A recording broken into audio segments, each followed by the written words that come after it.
Est-ce qu'on peut s'arrêter 2 secondes pour applaudir le LOSC? Parce que je crois qu'on réalise pas bien la situation du club lillois qui est en train de se demander où il va ranger tous ses billets parce que ses coffres forts de thunes sont pleins, alors que la moitié, pour pas dire l'intégralité du foot français est en train de crever. Mais c'est mérité pour les Lillois.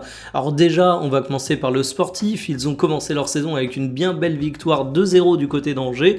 Il y a ce cher Olivier Giroud qui nous a prouvé qu'il était toujours vivant et Thiago Santos toujours aussi notable. Le match était finalement plié en 30 minutes. Mais ce que j'ai envie d'évoquer pour le LOSC, c'est qu'en plus de cette réussite sportive, ils font également un podium en Ligue 1 l'année dernière, ils ont une réussite financière qui est absolument énorme.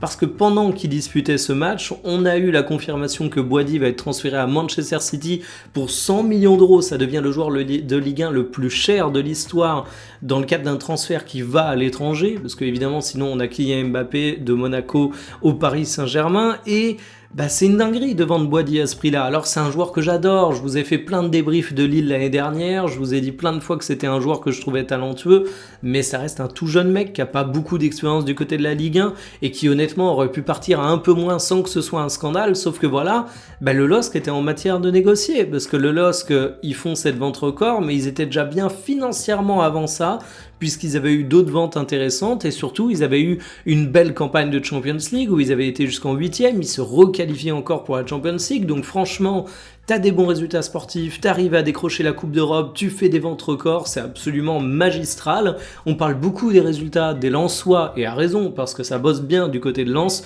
mais faut pas oublier les Lillois, et du côté du Nord, on a quand même des clubs de foot qui tournent bien.